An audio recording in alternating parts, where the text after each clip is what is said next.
Hallelujah, hallelujah.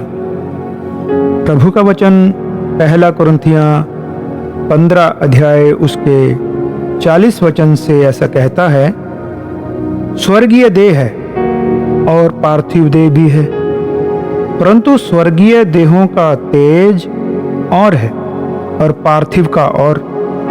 जिस प्रकार पृथ्वी पर हमारा एक शरीर है, इसी तरह स्वर्ग में भी हमारे पास एक शरीर होगा।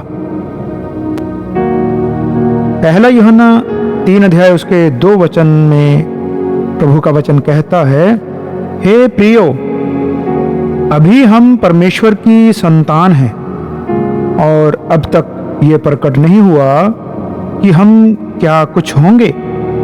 इतना जानते हैं कि जब वह प्रकट होगा तो हम भी उसके समान होंगे, क्योंकि उसको वैसा ही देखेंगे जैसा वह है। यानी कि हम मरने के बाद यीशु की तरह स्वर्ग में जाएंगे। पहला कुरिन्थियां 15 अध्याय उसके 35 से 49 वचन तक हम वचन को ध्यान से पढ़ सकते हैं।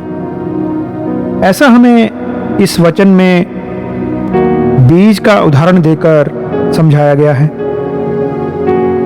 कि जब जब एक बीज जमीन में बोया जाता है तो बीज गल जाता है, और जो जमीन के बाहर आता है वह वो बीज नहीं होता जो बोया जाता है, बल्कि एक नया पौधा होता है, नया शरीर होता है। इसी तरह जब एक मृतक को जमीन में गाड़ा जाता है तो वह गल जाता है, वो बाहर नहीं आएगा, बल्कि एक नया शरीर बाहर आएगा। मुर्दों का जी उठना ऐसा ही होगा। स्वर्ग में एक नया शरीर जाएगा। मुर्दा शरीर को कीड़े खा जाएंगे और पृथ्वी का शरीर यहाँ मिट्टी में मिल जाएगा, और स्वर्ग का शरीर स्वर्ग में हमको मिलेगा। वह शरीर यीशु के जैसा होगा। वह हमेशा जवान रहेगा, जैसे यीशु हमेशा जवान है। जो स्वर्गीय शरीर हमें मिलेगा उसे कोई दुख बीमारी नहीं होगी। हर रोज नई बीमारी आ जाती है।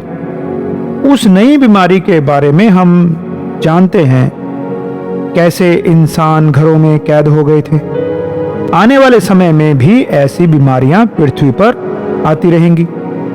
जितनी नई नई दवाइयां बन रही हैं, उतनी ही नई नई बीमारियां भी आ रही हैं। आज के समय में लगभग सभी दवाइयां खा रहे हैं, फिर भी कोई ठीक नहीं होता, सब बीमार हैं। पौलुस इन वचनों में कहता है, सबके शरीर अलग अलग हैं, उनकी ताकत भी अलग अलग है। इसी तरह अलग अलग प्रकाश होते हैं, कोई कम तेज, कोई ज्यादा तेज। चांद, सितारे, सूरज, सभी की रोशनी अलग अलग होती है। इसी तरह स्वर्गीय शरीर मिट्टी के शरीर से ज्यादा ताकतवर है। आदम मिट्टी का था, तो हम सब भी मिट्टी के हैं। दूसरा आदम यीशु मसीह स्वर्ग से आया, तो हम भी एक दिन स्वर्ग में जाएंगे। प्रभु यीशु मसीह ने मौत पर जीत प्राप्त की है। पाप को खत्म किया गया है।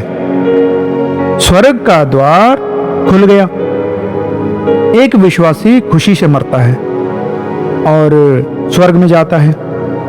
एक विश्वासी के लिए मौत नहीं है। मौत का मतलब है दूसरी मौत, नरक की आग।